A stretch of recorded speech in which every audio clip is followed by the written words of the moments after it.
In the aftermath of Casey Anthony's acquittal on charges she killed her daughter Kaylee but found guilty of lying to police during the search for little Kaylee, several legal issues and questions are now being raised. A fast-growing movement to adopt a so-called Kaylee's Law across the country. So let's start there, and then we'll get into some of the other legal issues with our panel. Here now, Mercedes Cohen, Bob Massi, both are Fox News legal analysts. Good to see you both. Mercedes, Hi, some have been quick to criticize the idea of Kaylee's Law because they mistakenly think it would not have applied to Kaylee since she was actually dead, not missing. Well, they haven't bothered to actually read the proposed law. If you read it, it would be a felony for a parent or a guardian to delay reporting the disappearance or death of a child in a timely manner.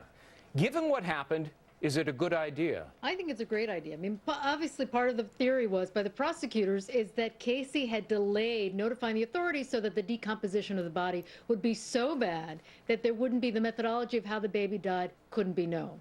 And if there are parents, obviously all of us are parents on this panel, we're not going to need anybody to tell us, I'm going to make that call to the authorities. If my kids are missing for 30 seconds, I am screaming and calling their names. I don't need legislation to tell me what to do and do the right thing. Yeah. But there are plenty of parents out there who are like Casey and need that type of legislation to make sure that they do the right thing and to protect their children. Bob, under either scenario, death or disappearance, had this law been in place, it would appear as though that Casey Anthony would now be a convicted felon. Good idea?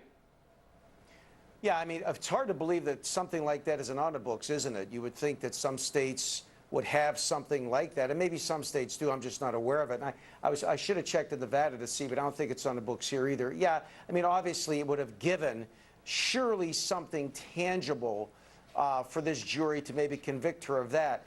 The other thing is, though, Greg, I'm wondering, if you have a parent who is like Casey, is a law going to really make a difference? Now, it makes a difference from the perspective that, yes, they could be prosecuted, right, but I'm not convinced that the behavior, that you can legislate behavior of a parent that basically has neglected their child. All right, I want to talk about Zanny the nanny, who is apparently now suing Casey Anthony, Mercedes, claiming she's been defamed and her life ruined because she was falsely accused of being the individual who had stolen young Kaylee. And we now know that was all just a horrible, horrible lie that was spun by Casey Anthony.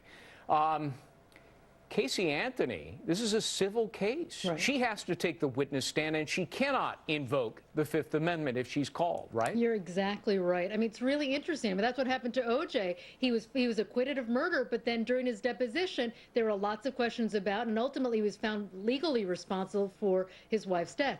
It could happen here. I mean, obviously during the deposition, although she can say the Fifth Amendment, she can assert it, there's an inference, there's an adverse inference that the judge will then say, well, you have to either respond or I'm going to say that there is an adverse inference. And obviously whatever you're about to testify to implicates you criminally, and therefore you're not saying why, you're not responding to the question. And Bob, if Zanny the nanny wins, I mean, she could get a multi-million-dollar judgment against Casey Anthony, right?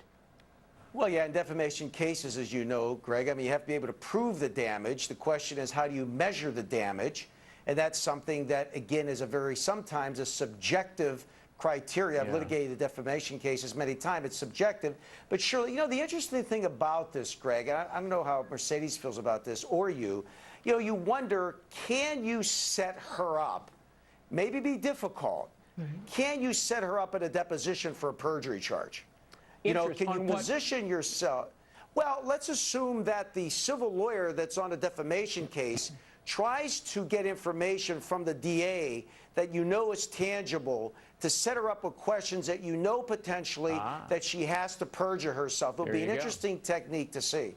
You know, Mercedes, what about law enforcement going after her for the costs of the search beyond, you know, the penalties she already has to pay?